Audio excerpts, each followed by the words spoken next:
This is Scott Lindgren. I'm a pediatric psychologist and a professor of pediatrics at the University of Children's Hospital, and I'm online today with two other presenters. June, you want to? Sure. This is June Klein-Bacon, and I am the Brain Injury Project Manager with the Brain Injury Alliance of Iowa. And I'm Valerie Kuhl. I'm also a pediatric psychologist housed in the Center for Disabilities and Development, which is part of the University of Iowa Children's Hospital. All right. Let's go on to the next slide. We just wanted to acknowledge that this presentation is supported by the Traumatic Brain Injury State Implementation Partnership Program, which was originally funded by HRSA and is now funded by the Administration for Community Living. The Iowa partners include the Iowa Department of Public Health, University of Iowa Children's Hospital, and the Iowa Association of Community Providers, and the Brain Injury Alliance of Iowa. Next slide. The objectives that we want to accomplish in this presentation is first to just do a very, very brief overview of concussion. I hope for several of you it's more a review, and we won't take a lot of time doing that because we have some other things we want to get into. But we also want to then discuss concussion laws and initiatives in Iowa. Not everyone may be aware of the things that are going on right now.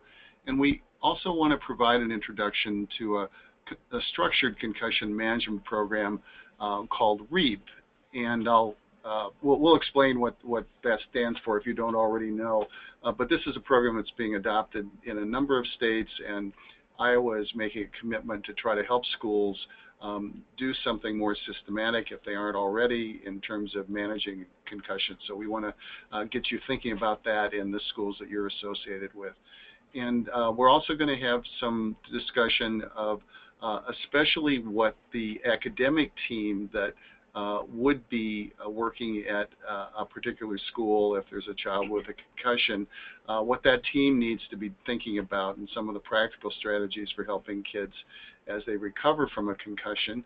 And then we will certainly have some time this morning when we finish our presentation this morning to discuss concussion management teams, or just opportunities for you to ask us any questions that may arise when you're thinking about how concussion management can happen in the schools you're working with.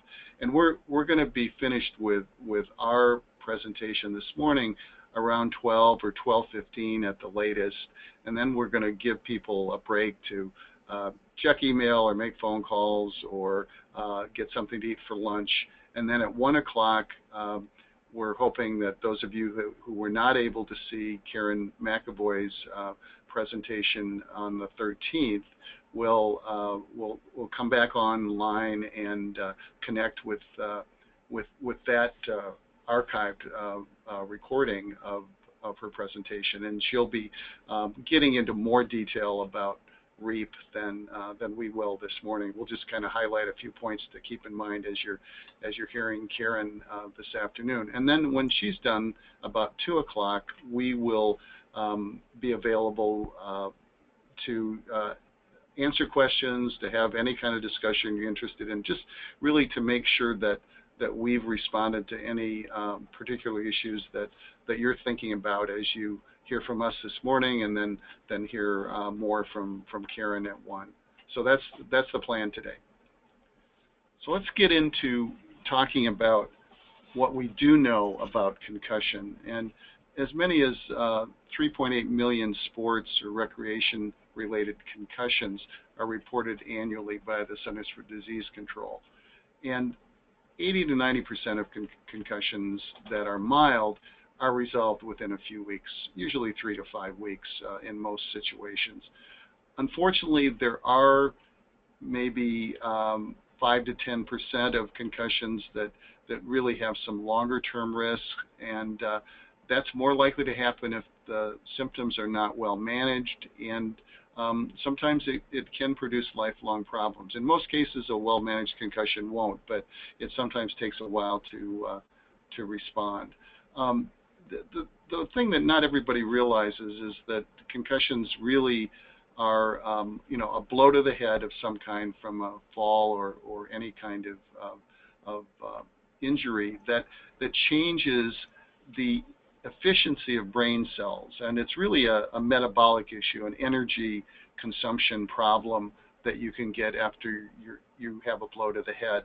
And the brain is particularly prone to even a worse injury if it's injured again while the metabolism or energy problem is becoming resolved and there's healing going on. So it's important to understand that this can produce some problems in functioning and in the nervous system in general that's not necessarily just a structural issue like you would pick up on a brain scan, but really is something related to the biology of the brain cells. And so that's why this function problem needs to be managed by multiple teams in the schools as you're trying to help a kid recover and return to learning and return to play.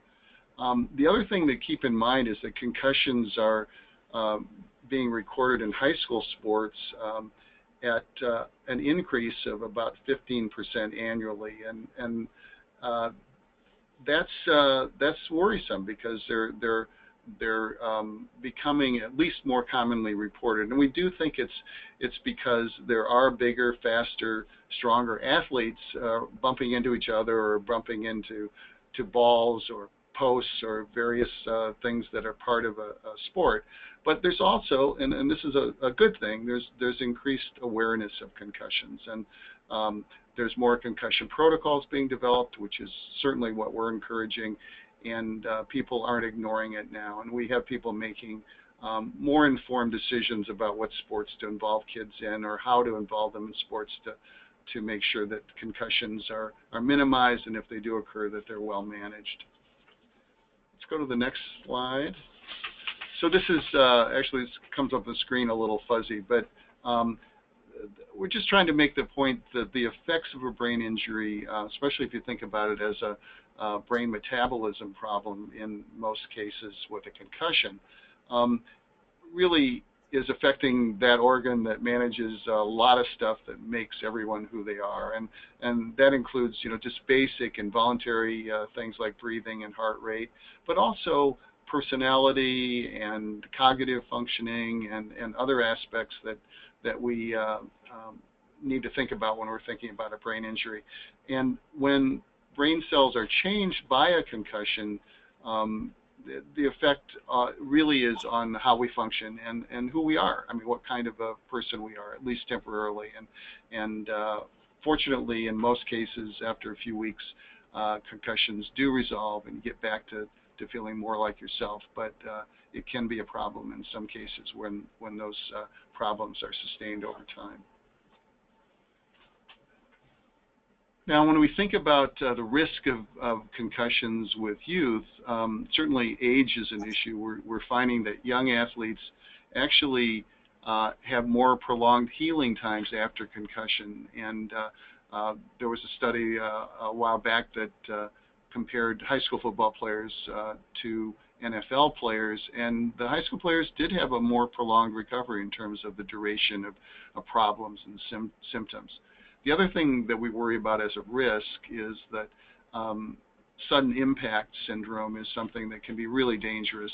You know, if you have an injury while you're, second impact syndrome, I'm sorry.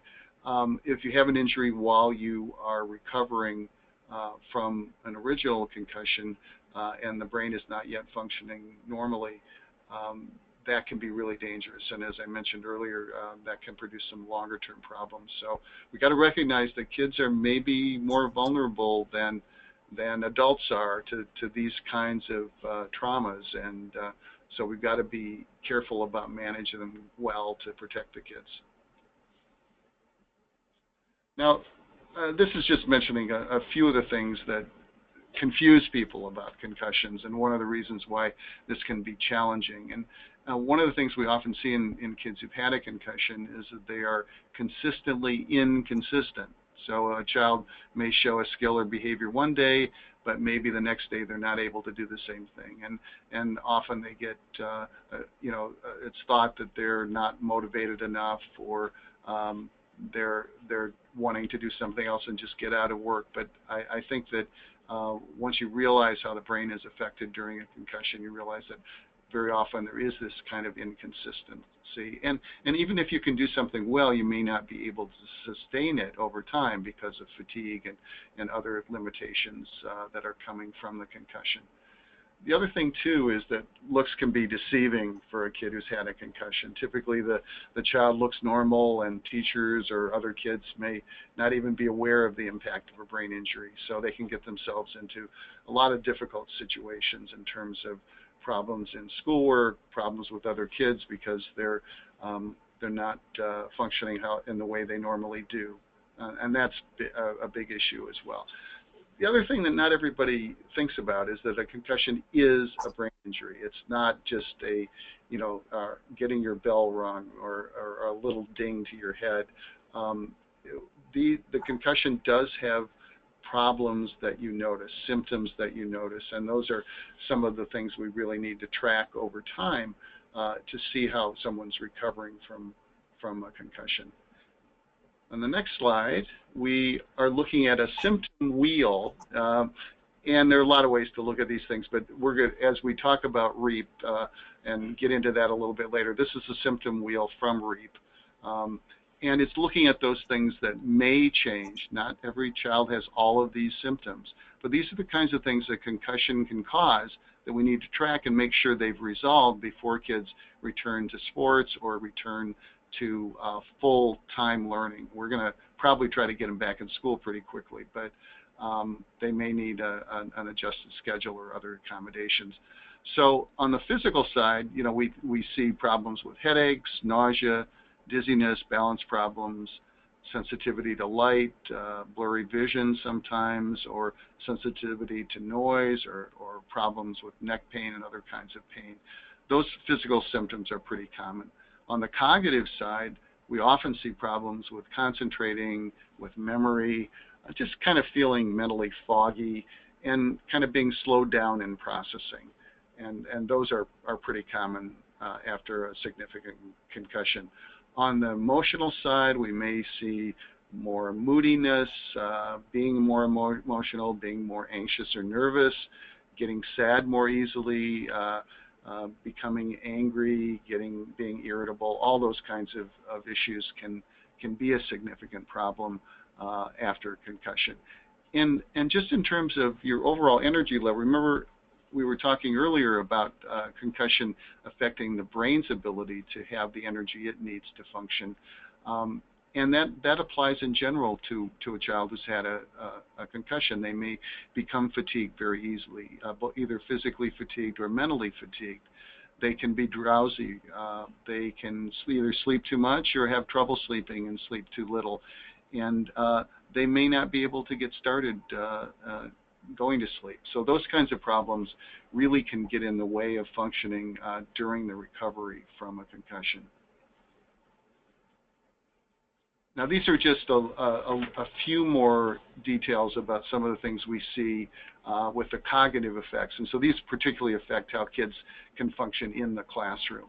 And those may be problems with concentration, remembering, as I mentioned, being mentally foggy, slowed processing. Can even affect reading or thinking clearly, which obviously gets in the way of a lot of schoolwork, difficulty following discussions or instructions, difficulty listening or taking notes, and forgetting to follow through with things. And you can see the little cartoon there, keep calm, and nope, I lost it. So that's kind of how it goes for a lot of kids who've had a concussion and are experiencing cognitive effects. Next slide. On the emotional side, that's certainly something too that can get in the way of functioning as well as a kid would like to. And mood swings, difficulties with other kids because socially things are different. Judgment can be poor. You can either see someone who becomes more inhibited and kind of withdrawn and closed in, or disinhibited, where they don't have the self-controls, the mental filters over their behavior or what they say. As I mentioned earlier, becoming sad or anxious is certainly a possibility, and the irritability comes out both in terms of just how you're feeling, but also if you're being presented with task demands in the classroom that maybe you can't quite handle and you used to be able to. Well, you don't feel very good about that, and it can be pretty irritating to constantly have to face that when people aren't making adjustments that would help you. So those things also are pretty common. Physically, fatigue, headaches, sensitivity to light, balance challenges, those come up a lot, and it's important to look at those physical effects, not just to focus on only the things that you think might be interfering directly with cognition. Sleep too, as I mentioned on the symptom wheel, sleep is certainly an important issue, and again, that contributes to the mental fatigue that's so common after a concussion, and drowsiness in the classroom is a big deal. And as I mentioned, sleeping too much, sleeping too little, trouble initiating or maintaining sleep. Well, those things are all significant issues for kids who've had a concussion.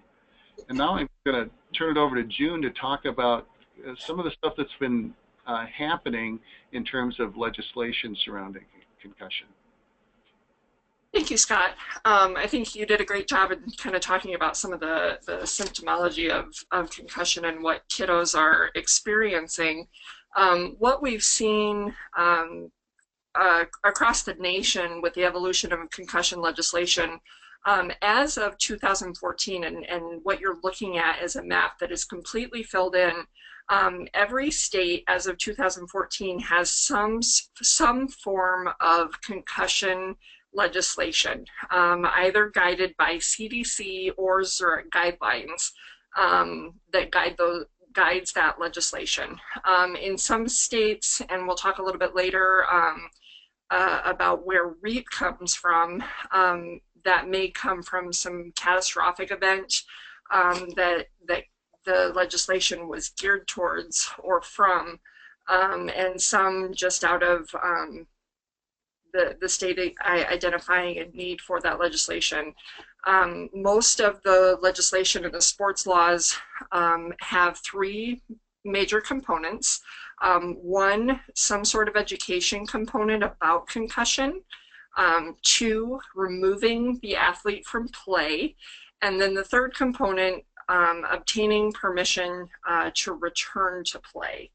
So if we want to take a look at Iowa's legislation and Iowa's current concussion legislation, right now we have athletes in grades 7 to 12 and those athletes and their parents currently have to sign what's called the Heads Up Concussion in High School Sports fact sheet before they're able to participate in school-related athletic events.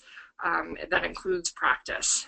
So there's a form that goes home that both the athlete and the parent has to sign.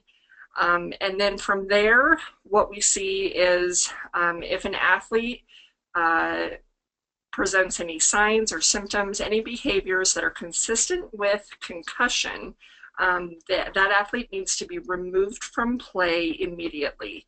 And they are not able to return to participation in practice in an athletic event until the team receives clearance from a health professional. So that's what we currently have in Iowa legislation. So in terms of looking at Iowa concussion efforts, there is currently been the development of what is called the Iowa Concussion Consortium that developed in 2015. We've had a number of collaborators across the state who came together to support education around Iowa youth sports and concussion laws. That includes the dissemination of guidelines as well as pertinent information to a variety of people. It includes school coaches, students, parents, academic teams, medical community around the risks, signs, symptoms, and behaviors of concussion as a brain injury. This also includes the removal from participation in extracurricular activities if or when a concussion is suspected or observed, in addition to evaluation and written clearance to return to play. And the vision of the Iowa Concussion Consortium is to bring professionals together to serve Iowa's youth and coordinating to ensure that they're using, and we're also working to distribute consistent information and guidance in response to concussion and other brain injury. We're also working to support the development and endorsement of reliable and relevant information for Iowa health professionals, educators, and families. So with this, Iowa Concussion Consortium is working to produce a customized guideline in supporting concussion assessment, as well as post-concussion and brain injury return to play, as well as return to learn, which is not currently in our legislation. So with that, that's where we come to the identification and distribution of the REAP program. REAP is a concussion management program that comes out of a program in Colorado. You will see in your handouts that you have a link to the REAP concussion management protocol. This is a concussion management protocol that is accessible to use. It's a PDF that is printable. The Colorado version is printable for anyone. The Iowa Concussion Consortium is in the process of customizing it for Iowa and in the process of looking at distributing hard copies for each school district, and also making the link available once it's customized for Iowa in the near future, in collaboration with the grant program that we have with the Department of Public Health that Scott alluded to earlier. So just to talk a little bit about where REAP comes from, following a catastrophic event in Colorado, the REAP program was born. They took the lessons that they learned from that event. There was a young student by the name of Jake Snagenberg who passed away from second impact syndrome at a football game. And a team came together with the leadership of Dr. Karen McAvoy, and they communicated about the lessons that they learned from that event to develop the REAP program. And they identified the importance of communication and collaboration among the teams that support the student following concussion. And so they identified 4 primary teams that support a student following concussion. Those teams including the family team, the school physical team, the school academic team, and the medical team. And so throughout the REAP protocol, the booklet, those 4 teams are identified by color. And so you'll see here in this this picture here, the school academic team is called out with a dark blue, and throughout the booklet, everything in dark blue is what the school academic team is drawn to in terms of direction and guidelines and guidance in how to use the protocol. And so to identify what the definition of those teams are, just to review that again, for those of you that are kind of hearing this information for the first time. So the family team and what those responsibilities are, the family team are those who are monitoring and tracking information at home, tracking emotional changes, sleep, energy symptoms, communicating with the other team members and helping guide that communication between the 4 teams.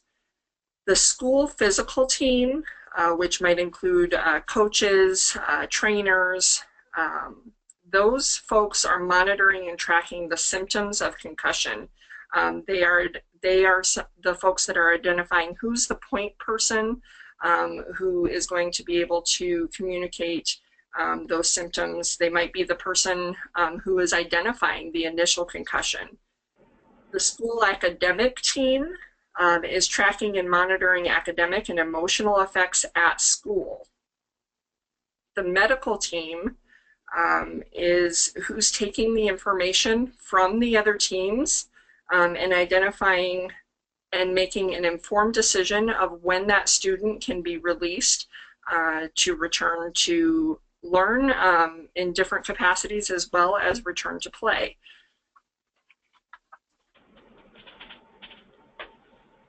And so when we look at the different levels of involvement, Scott mentioned earlier that there is a trajectory of recovery over a matter of weeks when we talk about the typical recovery of concussion.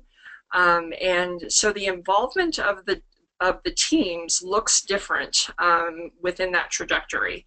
So a family team, you can see in the orange back here, has a lot of involvement during recovery. The school academic team has a lot of participation and reporting during the middle of that recovery. And you can see that the medical and the school physical team has a lot of participation at the beginning, and then when we're looking at the end during that recovery time.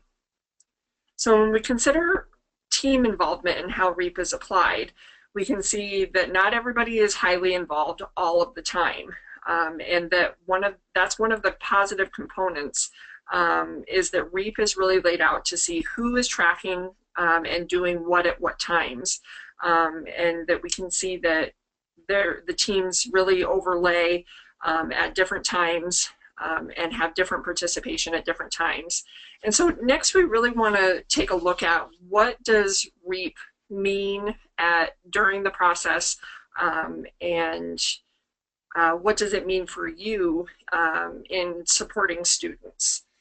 So the R in REAP means to remove or reduce.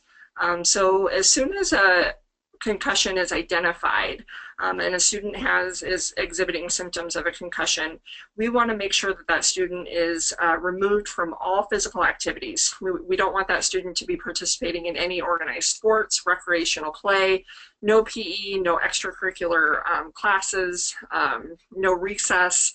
And then we also, not just at school, but we also want to make sure that we're taking a look at what's happening at home as well. We want to make sure that screen time is limited, you know, not going outside and playing, you know, those kinds of things, making sure that we're reducing stimulation as much as possible so that we can increase rest for that student initially, so that we can identify what's going on with that student's fatigue, processing speed, and identify what's going on with ability to learn, because we're going to see a need to reduce school demands as well due to fatigue, slow processing speed, and ability with learning, as Scott mentioned earlier. And so now I'm going to turn it over to Val, who is going to talk a little bit about how this specifically applies to the academic team. Thanks, June and Scott. You've done a nice job of giving a background about this really great concussion management program. So in looking at the school academic team, people might ask, who might those members be? And it can be a variety of different people. It might be teachers, counselors, school psychologists, or administrators. And again, you can see this is taken from REAP, and the academic team is in the darker blue. We can go on to the next one. And remove and reduce, again, this is the R in REAP. We need to make sure that the students are removed from all physical activity and that school demands are reduced. Now moving on to the E in REAP, which stands for educate, they make an important message to educators that the management of concussion requires that there's an equal partnership between the members of the school team who manage physical reduction and those who manage cognitive reduction. And again, this is all about the team members working together. And to further expand on that E and educate, we want to make sure that people around this student understand what a concussion is, what the timeline is, and the signs and symptoms of recovery. And the next slide has a nice graph of this showing the timeline of recovery again for most students, showing that about 90% of kids are going to be recovered by week 4. And that leaves another 10% that might need to have intervention later on. But this shows that as the time goes on from the day of the concussion through week 3 or 4, that symptoms are decreasing at the same time that abilities are increasing. And on to the next one, again, the A for adjust and accommodate really emphasizes the need to front load that support.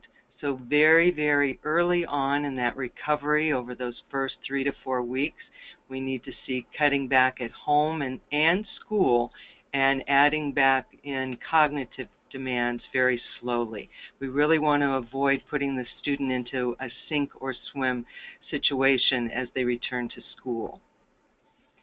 And again, as Scott was talking about the areas of concern that we want to keep in mind when we're thinking about adjustments and accommodations are the difficulty converting new learning into memory and working memory, difficulty concentrating, that slowed processing, mental fatigue, and emotional symptoms. And on the next slide, I just want to point out the distinction that's made by Karen McAvoy in the REAP materials between adjustment and accommodation. And you can see that both of those can be carried out in the general education classroom. But a difference comes in because adjustments are those that are applied flexibly and generously within the first 1 to 4 weeks of a concussion, while accommodations are applied much more strategically and are very much more structured under a Section 504 plan. And that plan would be for the students with protracted and or difficult recovery. And after that, if kids are still having difficulties and have not yet returned to baseline, an IEP or individualized education plan may be needed for special education. And I wanted just to review the symptom wheel that we've talked about. So keeping that in mind, now we can start getting a little bit more specific about suggested adjustments. And I'm just going to be able to cover the tip of the iceberg on this next slide. And there are many, many adjustments that could be made. But under the physical symptoms, we want to make sure that we're offering brain rest breaks and sunglasses or headphones if they are sensitive to light and noise. For cognitive symptoms, again, we want to reduce the workload and repetitive work and remove non-essential work. For emotional symptoms, we want to allow the student to signal to leave the classroom if he or she is feeling overwhelmed, and then we want to keep an eye on any secondary symptoms of depression or anxiety that might be progressing. For sleep and energy symptoms, think about shortening the student's school day and again offering rest breaks. On to even more specific things, we want to talk about and remind you that the concussion affects mental efficiency, speed of input and output, memory of materials, and that impacts instruction, work output, and tests and grades. And so with the mental fatigue and slowed processing speed following a concussion, It is not possible to make up all missed work. And currently the recommendations are to provide about 50% of the workload during the first 4 weeks of recovery. Consider not requiring all past work, or make sure that you do not penalize the student for work that's not done, considering exempting them from a test or for giving the grade, and think about providing that test in an altered fashion. Additional strategies include taking rest breaks as needed, and that keeps coming up. We can't emphasize that enough.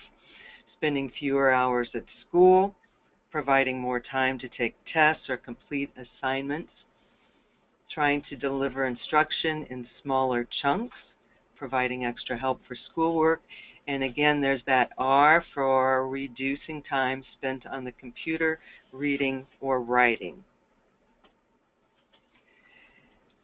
Determine which classes are tolerated best for the student, and that may be based on the type of class or the time of day of the class.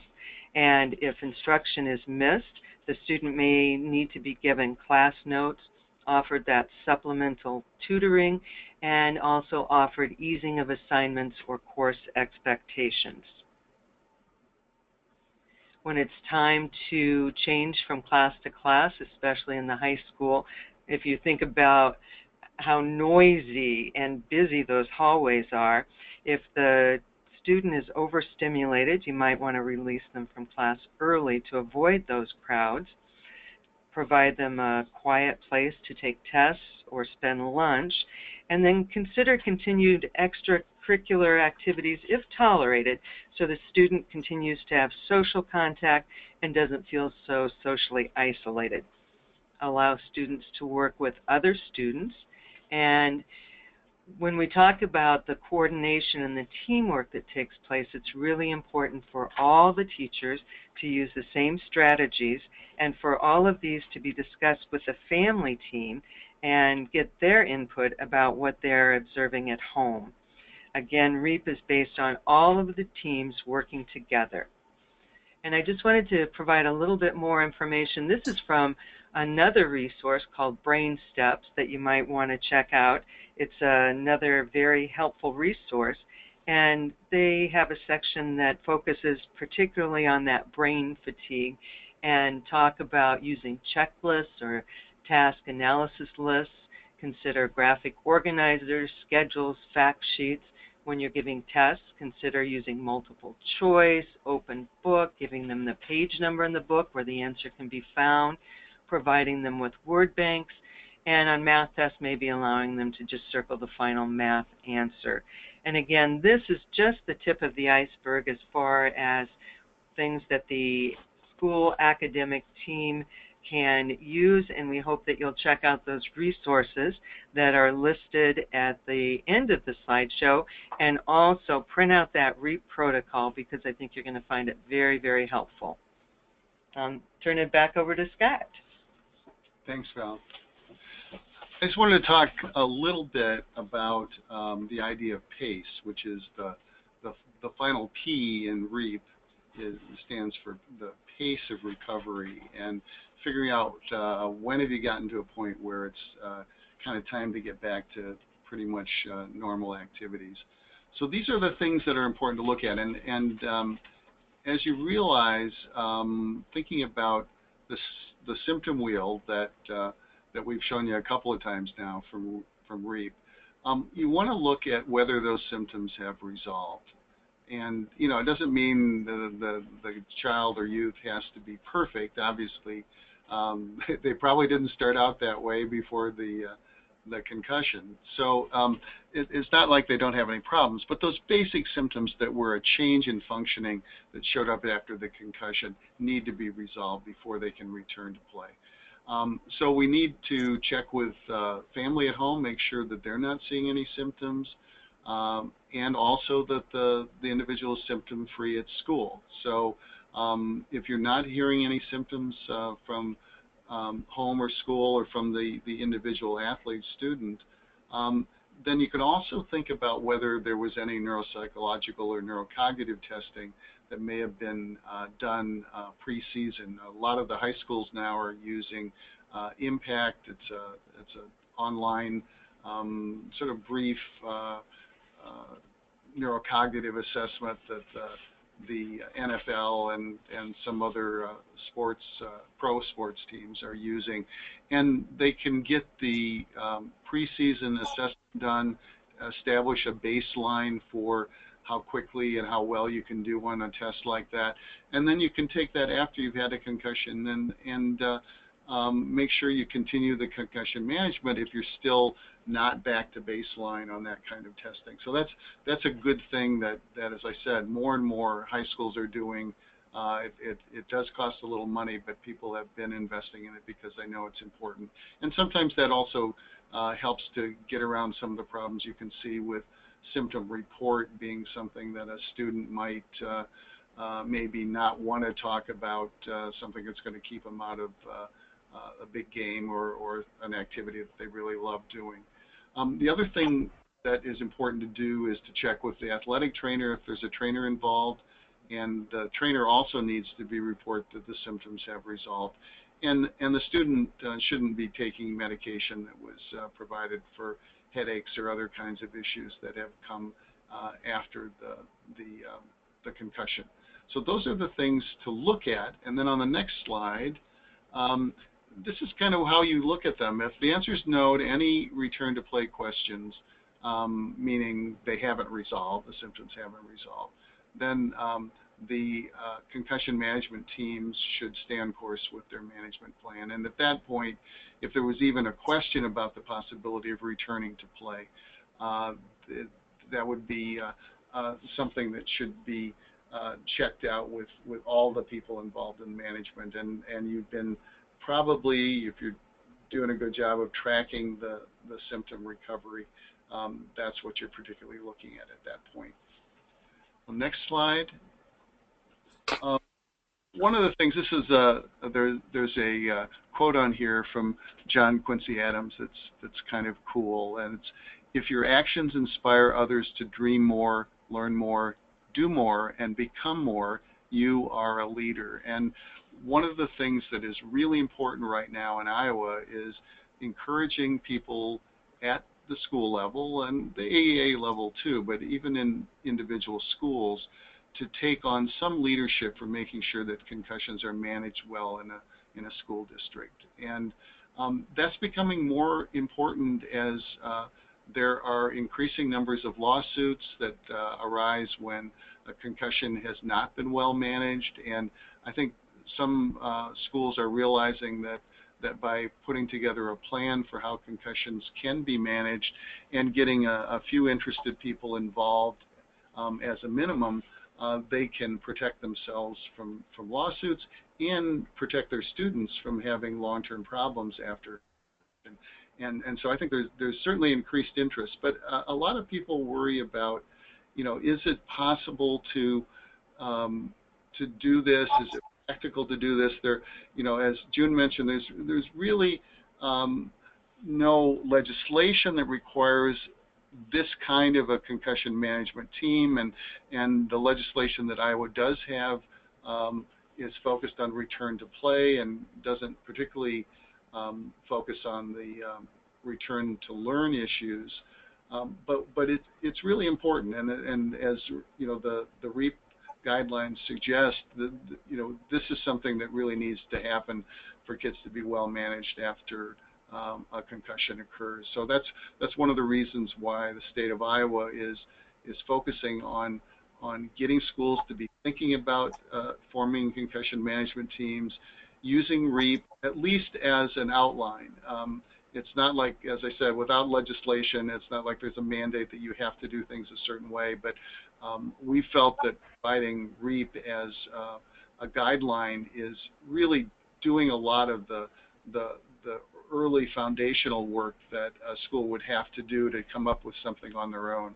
So being able to adapt the guidelines from REAP to your particular school situation is something that does require some commitment from somebody at the school. And we've seen that champion be, sometimes it's a school administrator, sometimes it's a teacher, sometimes it's an athletic trainer, can often be a school nurse because of their concerns about brain injuries and other aspects of physical care, can be a school counselor, school psychologist. It could be anyone who has a commitment to helping to make this happen in a particular school.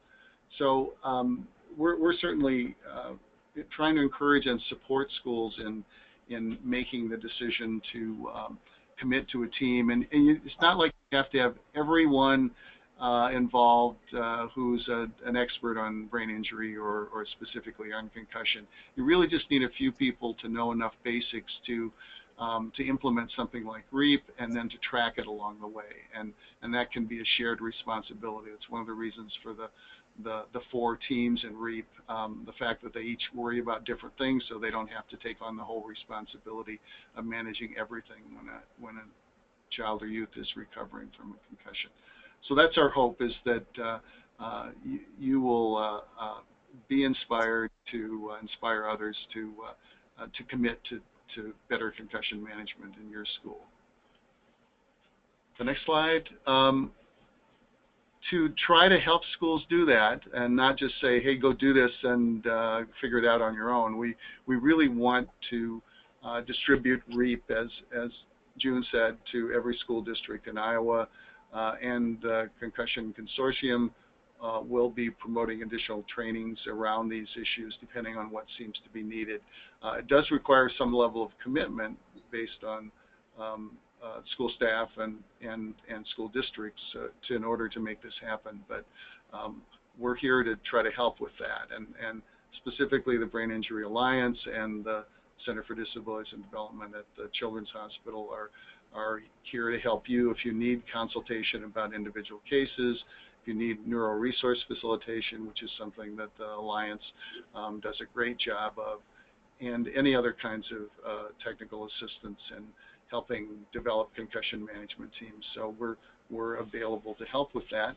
And there are also some really nice online resources for a lot of these issues. These are some things that are available from the Centers for Disease Control and Prevention. CDC has a lot of they have some video things, they have some fact sheets. They are the ones who have developed the Heads Up Concussion program. There's a link that's on the forms that families and students have to sign if they're going to engage in high school sports in Iowa. So the CDC is certainly a big resource. But there are other resources too that are helpful. There's some very nice videos, a 4-minute video on what is a concussion. It's kind of a cartoon. It's fun, and I think it's accessible to students, and it's not really talking down to them. So even though it's in cartoon format, it's you know, it's at a reasonable level for people to be interested in, and it's short. There's also there's a 10-minute video that Val and I like from Mike Evans that is really good at doing a very quick, very rapidly spoken review of the management of concussion. So if you want something basic that goes into a little more detail than the 4-minute video, that's a good resource. As June mentioned, REAP is available online now, and we do not have the Iowa version of REAP yet, but we will in a few months. And so for now, the Colorado version is available, so all the components are there to help you if you want to pursue that. And there's also a couple of other websites that Karen McAvoy recommends. One is a traumatic brain injury website from Colorado, which is good. And there's another one for those of you who are educators and looking for what to do in the classroom, called Get Schooled on Concussions. And we'll be talking about how that works and some of the questions that they answer on that website when we are coming back together at 2 o'clock today. and then there are also some Iowa-specific resources that I think we'd like you to think about contacting if you need any of us in order to get some specific help with managing a brain injury. So these are contact information for June and for me and for Val, and there's a reminder for the REAP description in a little more detail directly from Karen McAvoy at 1 o'clock, and then at 2 o'clock for additional discussion, which we hope you'll be able to join us for, even though it is the beginning of a long holiday weekend. All right. And we are open for questions anyone may have. Yep, I was just going to add that here. So thank you, June, Valerie, and Scott for sharing some of that information with us here. As Scott had mentioned, we do have the next webinar beginning at 1 p.m. and there is a link that's been posted in the chat feature if you did not register for that webinar and would like to do so still. As far as a couple of questions go, we did have 2 questions come up. The first question was that it was mentioned earlier that children can be consistently inconsistent. Are there any specific suggestions on how to track skills or behaviors of a student with a suspected concussion? I think the consistently inconsistent part of it is something that is potentially very frustrating for parents and teachers. And I get to see a lot of these kids in clinic and hear stories both from teachers and the parents about what they see in the classroom and during times when kids are doing homework. And what we encourage them to do is, yes, track how they're doing, and part of it is maybe more of a adjust your expectations and don't expect them to be able to maybe build on the learning in the same way that they were pre-brain injury, and expect that you're going to have some ups and downs. It might be kind of a roller coaster ride, but if you keep tracking those things, you'll find that over time there'll likely be an increase in their abilities and their performance at school. Yeah, the only other thing I would add is if you're looking at performance that seems pretty good for a while in a particular day, in a particular morning, for example, if the kid starts out pretty strong, seems to be tracking well and retaining information, but then starts to go downhill, they're becoming more distracted, they aren't retaining the information or don't seem to be picking up what the discussion is about, maybe it's time for a break, because this is certainly, I think that issue of mental fatigue is one that really isn't fully appreciated by anybody, really, us included. You sort of think, well, if somebody can do it, okay, they can do it indefinitely, which of course is not the case. And so for kids who are having problems after concussion, it becomes really important to track whether they're sort of at mostly full strength or at least close to full strength, or if they're going downhill because they're just getting worn out. And then you can take a break, go do something less cognitively demanding, give them a rest, maybe have a snack, maybe do something else that isn't particularly stimulating so they can rest their brain a little bit before you try something else. But it's also the reason why reducing the task demands both in school and in terms of homework are important during that period, because you just can't sustain it. And I know, when somebody misses school because they were ill, they had a sore throat or something for a few days, and they come back, they may have some homework to make up. Well, these are kids who, if they're still in the recovery period, don't have the mental resources to be able to add that time in the evening or whenever to make up for homework they missed, because they are only able to work well for a more limited time each day. I can think of some examples too that parents have shared with me when they're trying to do homework with kiddos in the evening, and the child may be extra tired anyway, and they're not maybe recognizing that it's the mental fatigue, but they're seeing the child become more and more irritable. And they're seeing a change in emotions and behavior, and that's the tip-off.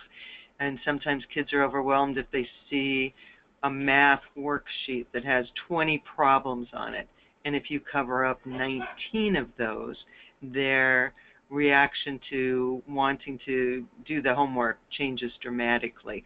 So there are a lot of little changes like that that can be made, and as we were emphasizing more and more about that mental fatigue, think about how that might show itself, not only in their behavior and emotions, but also in the way they respond to expectations and demands for schoolwork.